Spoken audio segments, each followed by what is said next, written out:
Salut, c'est Clément de Mouvement Conscient. Comme je vous le dis à chaque fois en début de vidéo, c'est que dans l'industrie sport, on vous dit énormément de choses qui sont mauvaises. Du coup, ce que je vais faire, c'est vous donner ce qui est authentique. Et là, on va parler de l'ego. Pourquoi? Parce que l'ego, que ce soit en mode « Ah, c'est moi le plus fort » ou « Ah, j'ai peur du jugement des autres », mais de manière plus générale, d'être dans sa tête, de s'identifier finalement à ses pensées, comme dirait Eckhart Tolle, c'est quelque chose qui va vous empêcher de vivre. C'est quelque chose aussi qui va vous empêcher à bouger de façon consciente.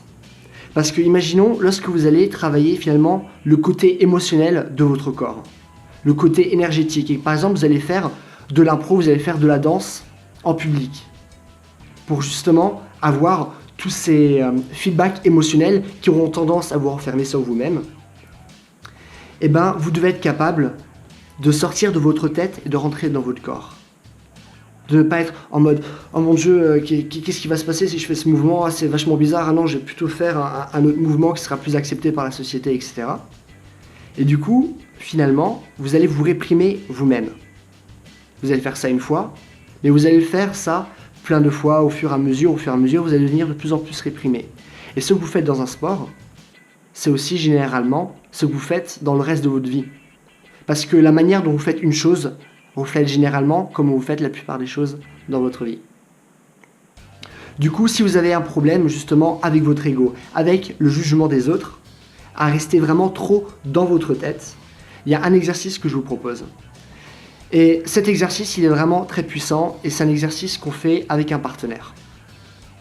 Du coup, ce que vous allez faire, c'est que vous allez regarder votre partenaire dans les yeux et vous n'allez pas quitter son regard. Pourquoi? Parce que ça va vous forcer à rester présent, à rester concentré sur ce qui se passe. Et aussi avoir finalement ce petit malaise, on va dire, lorsqu'on regarde quelqu'un trop longtemps dans les yeux. Et justement, ça va vous forcer à rester dans votre corps et à ne pas sentir ce malaise, à vraiment rester présent.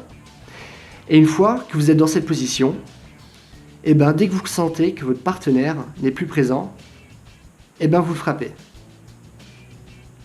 Vous frappez un peu sur l'épaule, mais lui va aussi faire la même chose pour vous. Parce qu'on sent lorsque la personne qui est en face de nous n'est plus présente. Et du coup, justement, ça va vous forcer de rester concentré, de regarder la personne droit dans les yeux et de ne pas se focaliser sur ce qui se passe dans votre tête. Parce que lorsque vous êtes dans vos têtes, la personne va le sentir, elle va vous frapper. Et du coup, ça va vous forcer de shifter ce qui est là-dedans à là-dedans. Et de pouvoir faire ça, c'est quelque chose que vous allez pouvoir utiliser après partout.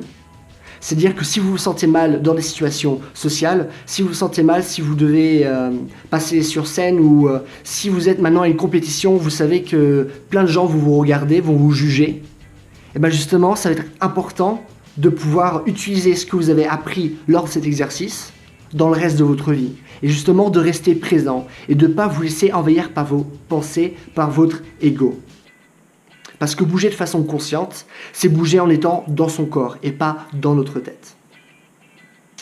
Du coup, voilà pour cette vidéo. Si vous voulez plus de références, je vous conseille carrément Eckhart Tolle, Dan Millman, toute leur biographie. David Deida aussi, si vous voulez aller un peu plus loin. Et si vous avez des questions, posez-moi dans les commentaires. Et en attendant, passez une bonne journée. Bye.